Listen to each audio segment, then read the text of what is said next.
Now, it's a big day at the BBC today. We've launched a new service. BBC Pidgin has taken to the airwaves in Nigeria for the first time. It's part of the biggest expansion of the world service since the 1940s. And if you're not familiar with the language Pidgin, well, it's a constantly evolving mix of English, French, Portuguese and several other tongues. Have a look at this.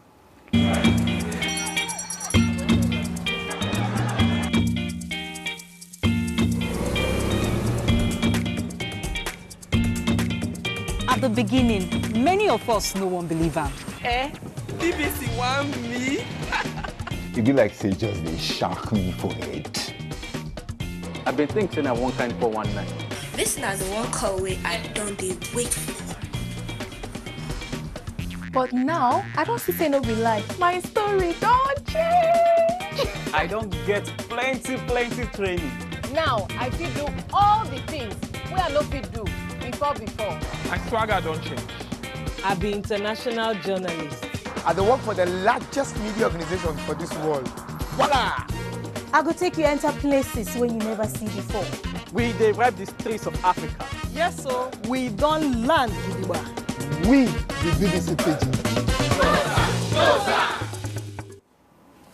Now, that definitely looks like a fun team. Well, with me is Peter Okoche, who is from Nigeria himself, and he's been involved with the launch, and more importantly, he speaks Pidgin, don't you? How you doing now? There you go. Well, it's a big day for the BBC. You should be saying I day. I day, is that what I'm supposed Exactly. to say? So how are you? Well, I sit next to you. I should know this, yeah. but you've not taught me much. With time. So it's a big day, isn't it, for the BBC? It is, you know, and Pidgin essentially is a language that is spoken by 75 million people across several countries, predominantly in the West African region, but some in Central Africa as well. You know, it's a language that has evolved over hundreds and hundreds of years. I mean, it started actually when the first Europeans touched down in West Africa, and they needed a language to communicate with the locals there. So it's a mishmash of English, Portuguese, Spanish, there's some French thrown in there, and then of course all the local dialects in that region. So it's a dynamic,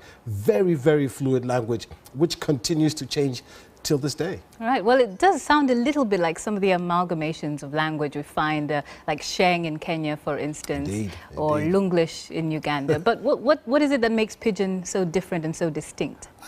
I think it's just the mere fact that every single day you can add a new word, and you know, somebody that you're speaking to can actually grab a sense of exactly what you're saying. You know, I've been using an example today, the word olokpa in Pidgin, which means police. Now that is a Yoruba word, you know, but it has now gone into the mainstream, if you like, Pidgin grammar, and everybody now knows that if you say olokpa, you mean police. It's not an English word, it's a Yoruba word. So who is the BBC going to be able to reach with Pidgin? What countries are we looking at? Well, I mean, so we're looking at, of course, Nigeria, Ghana, Cameroon, Equatorial Guinea, parts of Sierra Leone, but we want to reach the teeming youth. Africa is the youngest continent on the ground. And just like some Americanisms that we find in Africa or in other parts of the world, Pidgin is now spreading because of the popularity of Nollywood, the popularity of the Nigerian Afrobeats music industry.